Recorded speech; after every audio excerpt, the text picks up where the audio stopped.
Yo, I am Uriel. Welcome back to another reaction.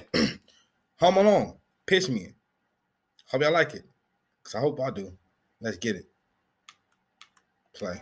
I was told you had a movie idea for me. Yes, sir, I do. See, last month my wife and my brother went on vacation together alone. Oh my god, I'm so sorry. No, what? Don't be sorry. They accidentally forgot me at home. Are you sure that's what happened? Well, yeah, of course. Why else would they not bring me on a vacation to Paris? All right, I mean, okay. And so, you know, I got to be home all alone. That's great, buddy. It was great. I ate candy, I watched movies, I went grocery shopping all by myself. Okay, to be honest, I'm not getting what the movie idea is, and I'm getting a little sad. Right, so I was thinking, if I'm having such an amazing time, imagine if this happened to an 8-year-old kid. You want to make a movie where a child's wife cheats on him? What? No, I want a kid to be accidentally left at home while his family goes on vacation. I guess my question is, how would that ever happen? Well, his family leaves on a vacation and they don't realize he's not with them. Yeah, but okay, it just seems like a really improbable thing. Oh yeah, I'm well aware. Okay, so... Well, I was doing some research and there's this thing in storytelling called the suspension of disbelief. What's that? They say that the audience sacrifices realism and logic for the sake of enjoyment. Oh, so the audience will kind of just overlook unrealistic things? Right, so I think if we exploit that to like an extreme level, we're good. Huh. Interesting. So I think I figured out like the perfect storm of unrealistic coincidences to get this premise off the ground. All right, you got me, I'm listening. Okay, so first off, the kid has to be part of a huge family. Like it has to be big enough that you wonder if they've ever heard of birth control. Plus some uncles and cousins can be there too. They also all have to be really mean to the kid so he can wish that they would disappear. Then they also have to accidentally throw his plane ticket in the trash. Then they also have to make him sleep in the attic so they don't see him when they're leaving. There also has to be a huge storm the night before the departure that knocks out the phone line so they can't contact him when they're gone. That storm also has to knock out the power. That way their alarms can shut off in the night and they wake up late for their flight. Also, the kid needs to sleep so heavily that he doesn't hear 15 people running around and yelling. There also has to be a random little kid that shows up at the exact moment they're doing a head count so they can get it wrong. Then we have to have nobody think of him even a little bit until they're mid-flight. So they really have to be like an awful family. They have to be the worst family. Oh yeah, also then the kid has to wake up and think he's magic because he wished that they disappeared, and they did. Wouldn't he just make the connection that they were supposed to leave on a trip that morning? You'd think so, but if we have him not understand what an airport shuttle is, he can look at their cars and be like, there's no way they could have gotten to the airport without those. So he thinks he magically erased his family from existence? Right. So just to be clear, we need to have all those extremely unlikely scenarios play out one after the other just to get this kid alone at home by himself? That's right. And this suspension of disbelief. Right, with that, people will just be okay with all of that. Apparently, yeah, all of that. All of that. Yeah, pretty cool, right? Well, then awesome.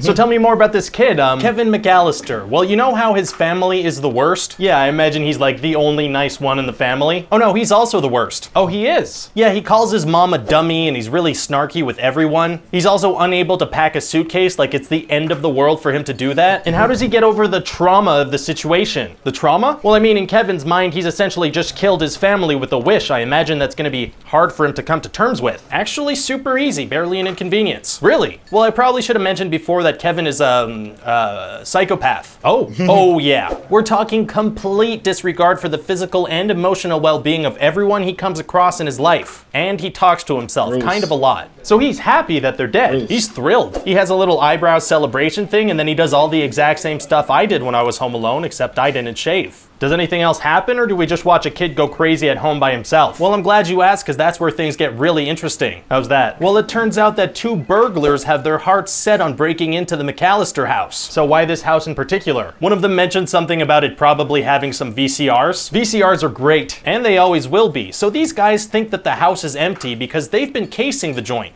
Oh no. But Kevin finds out that they want to break in. So he calls the cops? No. Well, eventually. Eventually, why not right away? Because of the psychopath thing. Psychopath thing.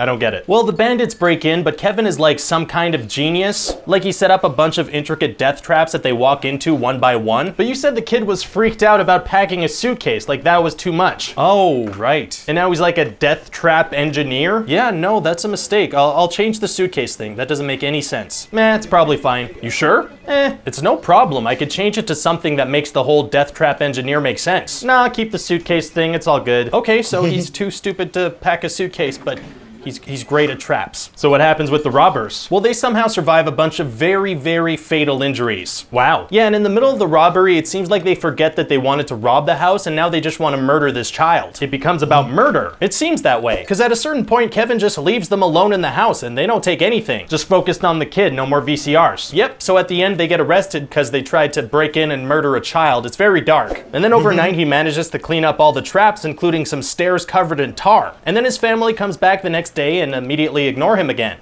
What do you think? Well, I think it might have some potential, but it's missing something, some kind of big selling point. Do you have anything in mind? Well, we could try the Christmas play. I mean, that rarely works, but what's that? That's when you make a movie take place at Christmas time, even if it has almost nothing to do with Christmas time. So people think, oh, this is a Christmas movie, I have to watch it. Exactly. Would that work if I just add in a couple of random Christmas elements? Well, it's certainly not gonna be a Christmas classic, but it's worth a shot.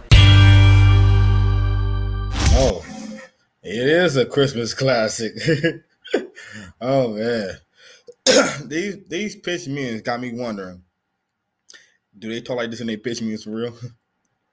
I don't know. Y'all let me know. Y'all post a comment down below. I'm Uriel. Peace.